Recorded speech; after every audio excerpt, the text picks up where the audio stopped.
We should all get vaccinated. Everyone should get the more people who get vaccinated, the more protected we'll all be, the faster we can get back to our wild rave orgies. I know we all want to have rave orgies.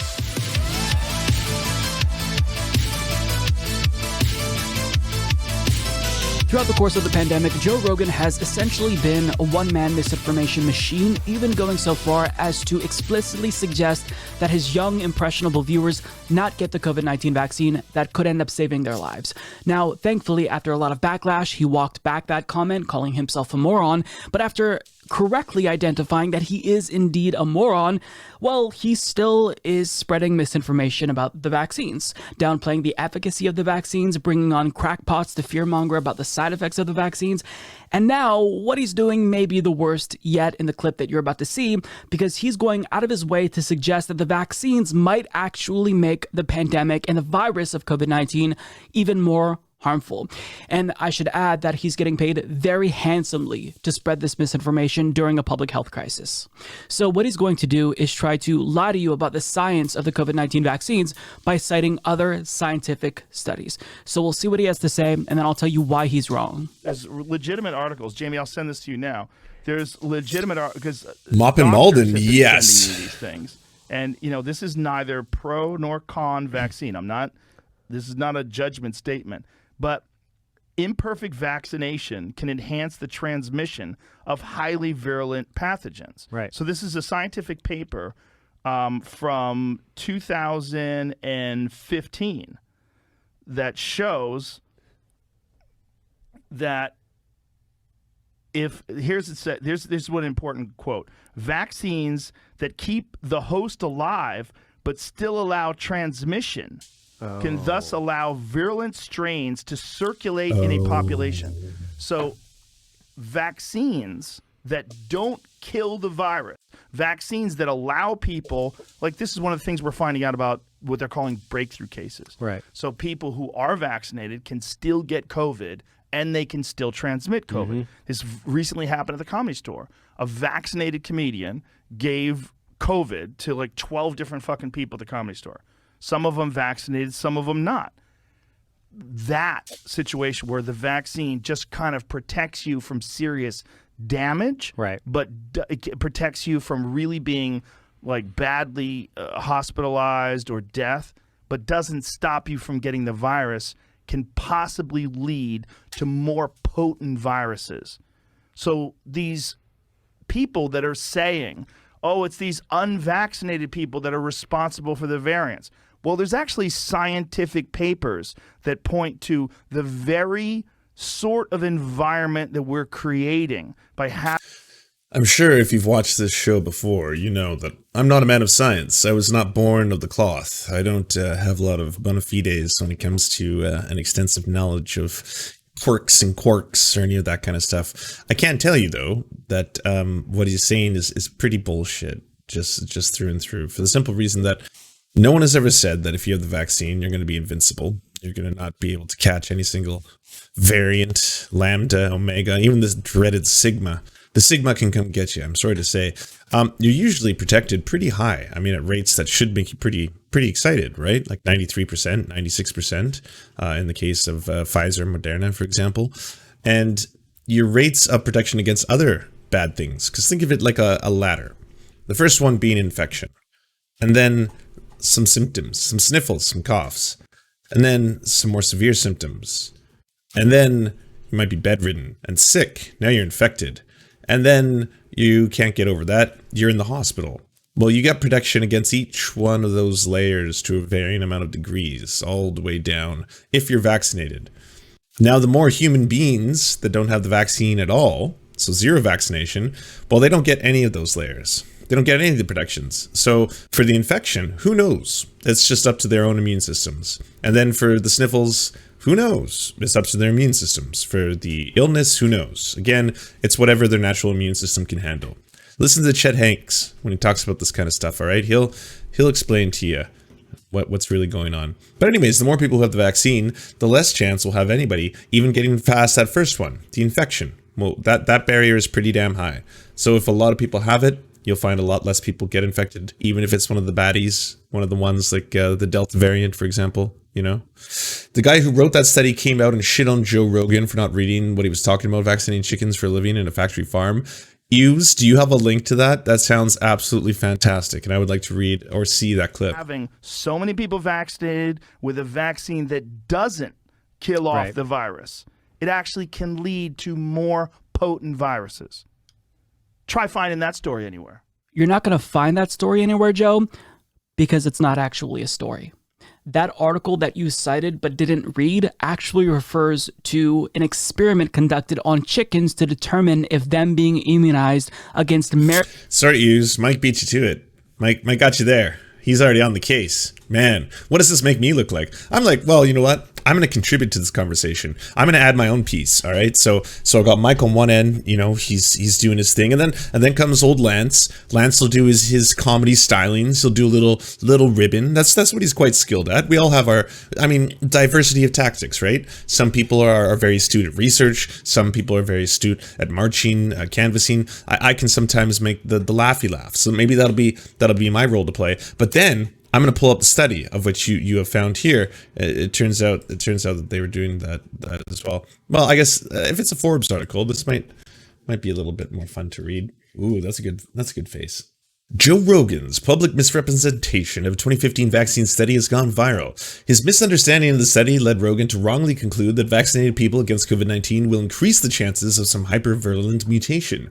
You can watch the video below, but before you do, the lead scientist and author of the study, who spent 10 years conducting this research, has something to say because he's horrified. Joe Rogan is getting this completely wrong. He's taking very careful work about evolutionary scenarios of the future and from that erroneously concluding that people should not be vaccinated now. Rogan quotes the line from the paper's abstract out of context. Vaccines that keep hosts alive but still allow transmissions could thus allow very virulent strains to circulate in a population.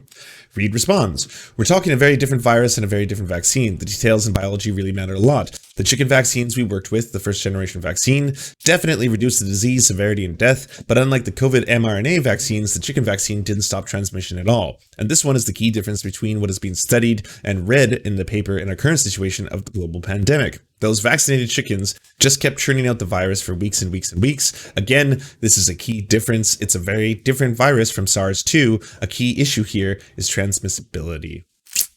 Wah, wah. Do I have a sound effect for that? I mean, it's hard to hear over Chico's eating.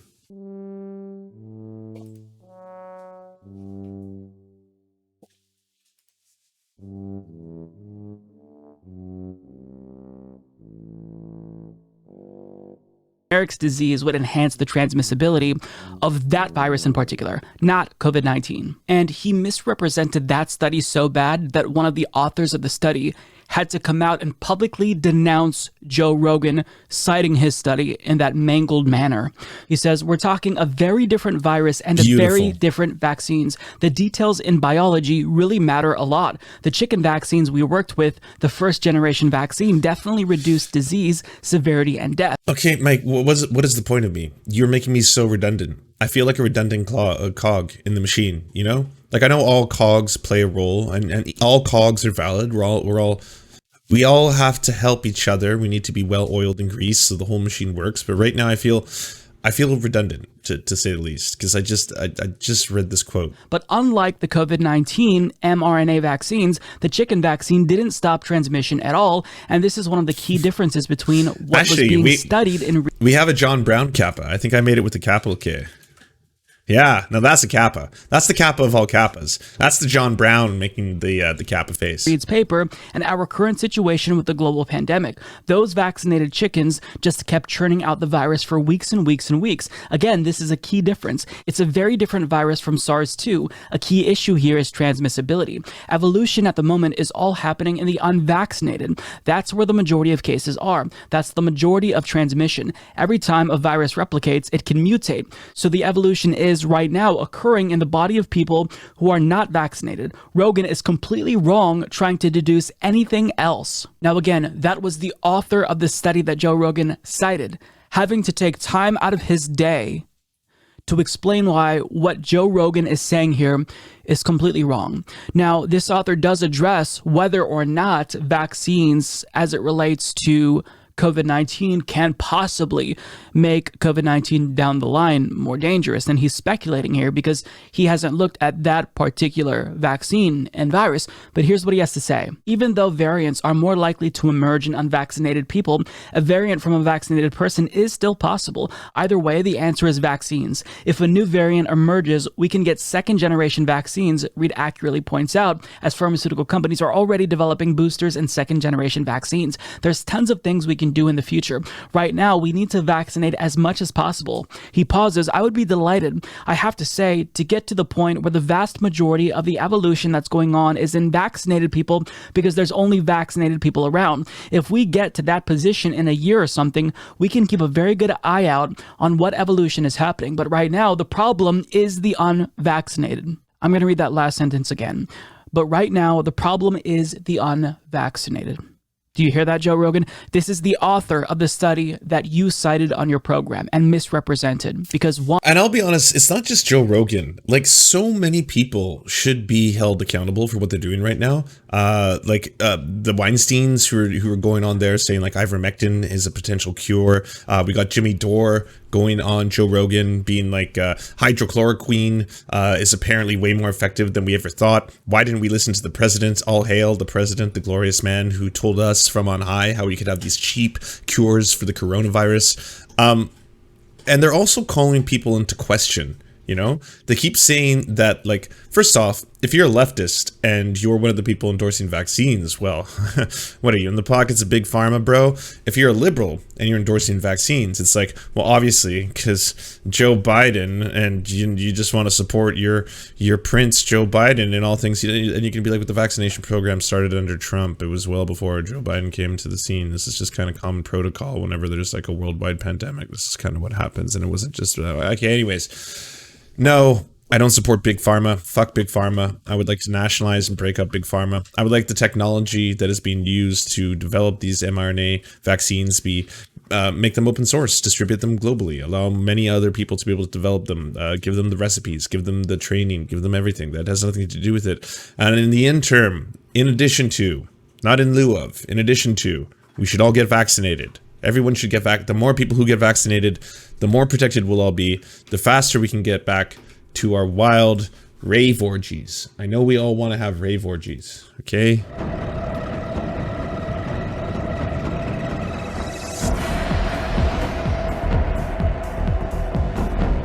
This is the future we all want. This is what we could have if everyone just gets vaccinated, okay? This is it.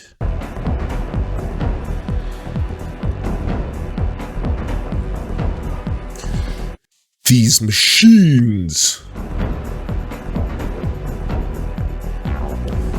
Okay, I can't remember how rated R this scene gets. I do remember that there was like, there might be one nipple. I don't know. I'm not entirely sure. Yeah, I'm just gonna continue down this Joe Rogan bashing train and listen to what Crystal and Kyle had to say about it. So, on a recent episode of Joe Rogan's podcast, he had I'll do it in the background Black right now. Rifle Coffee Company CEO and founder Evan Hafer.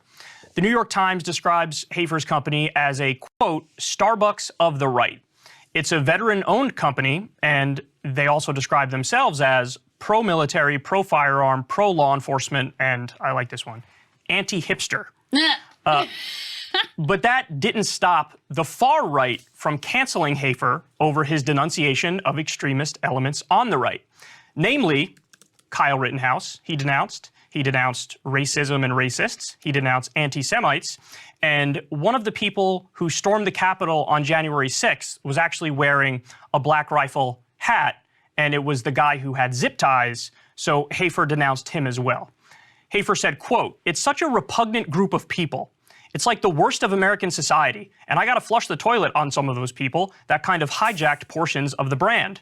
The racism really pisses me off. I hate racist, proud boyish people. Like, I'll pay them to leave my customer base. I would gladly chop all of those people out of my fucking customer database and pay them to get the fuck out."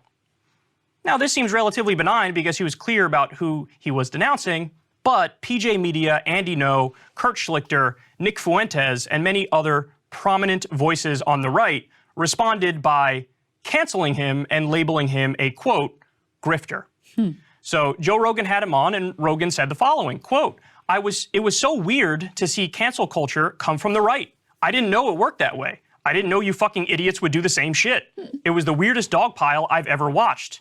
When people were attacking you, I got butthurt. I was like, come on, Evan, get the fuck out of here. So now I want to go ahead and give everybody a history lesson of right-wing political correctness and cancel culture, because Joe Rogan is right. And I'm about to give you many examples of how it's as real as a heart attack, and it's just as prominent, maybe if not more so, on the right than it is on the left.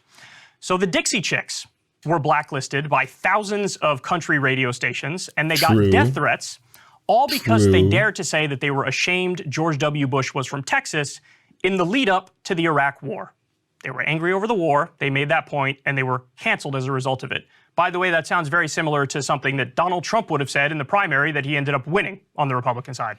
Franklin Graham in 2015 called for boycotts of every single pro-gay business to, quote, fight the tide of moral decay that is being crammed down our throats by big business, the media, and the gay and lesbian community. Recent example, Pete Davidson was forced to apologize after joking about GOP Representative Dan Crenshaw on SNL. He said the following, quote, this guy's kind of cool. You may be surprised to hear he's a congressional candidate from Texas and not a hitman in a porno movie. I'm sorry, I know he lost his eye in war or whatever. Now, does anybody actually think he's in favor of Dan Crenshaw losing the eye? No, but he made a joke, and for that, he was canceled. Conservatives whined so hard about a movie called The Hunt that they got it pulled by Universal. The movie is about hunting deplorables, but it was originally called Red State versus Blue State, and in the movie, this fact escaped the right, the deplorables were actually the good guys. Sacha Baron Cohen was sued by Roy Moore over a joke. Sacha Baron Cohen used a fake pedophile detector on Moore, and it started beeping, and Roy Moore was so triggered by that, because he's a snowflake, that he took Sacha Baron Cohen. What does this have to do with Joe Rogan? Or we're already over with the Joe Rogan? Oh, okay. Is he replacing like Sagar for a little while? Man, that would be a way better show. I know Chris and Kyle have their own thing. It's their own separate show. And I know that there's still the Sagar Crystal show. That's a separate thing. But I guess there's wheels within wheels. It's just things within things. Do you want movies and Serfs watching the movies? So then come over to the new channels. It's the Serfs Cinema. Thanks so much for watching, everybody. Can you do the thing, you know, that thumbs up and comment and all those things that help us out in the algorithm that controls every aspect of our lives? Also, if you happen to have a Facebook account, can you delete it? Like just delete it. You should probably delete your Facebook account because it's not a great company. But hey, if you can't do that for whatever reason, I understand. And could you also go to facebook.com/thesurftimes then and give us a little like and a follow. We're just trying to push back against the fact that people like Ben Shapiro happen to dominate the platform entirely. And when everyone asks, why do older generations believe the things they believe? One of the problems is the majority of them on social media use Facebook. So to counter that, we're just going to be on there too now. Also, if you happen to have a union or a worker co-op or even a leftist project, podcast, website, Zoom, MySpace, it doesn't matter. We will advertise it for free on this channel. All you got to do is go to weareserfs.com and use the forms that we got there, weareserfs.com. Thanks, everybody. To our gods, Tigro and Payton El Jus, we pray to you, our sky daddies, to keep us safe from harm. To our monarchs, Tom Spiker and the Tim Caucus, we shall humbly clean your golden toilets in your spatial palaces. To our lords, Ultra Wolf, Evan Nudie, Trevor R., Alexander Thaler, Ryan Lubin, and Jeff Lamb, we are eternally grateful for this small segment of land for us to toil and work. To our knights, Ariane McCarthy, Daniel Sutton, Ants are still running the world, Coulter Smith, Val 9000, Jenna Tall, Dark Puppy, Quiet One 85, Anna Loves Riley, Omni, Riley and Anna, Poodlehawk, Multimundi, Trevor Janis, Lemmy 101, Anthropophojack, Sharon 42, Chronic to Hemphog, Catherine, Bone Jenny, Radical Maniac, Ramona Costa, Jimmy Bignuts, Violent Orchard, Sophie Baby, Political Puppy, Andreas Chiringuito, Zach Christensen, Jopi, Josh Mickelson, Todd Buckingham, and Todd Lajeunesse. We raise our glasses we raise our swords, and we salute you, our friends. And to Lance, you are the wind beneath my wings.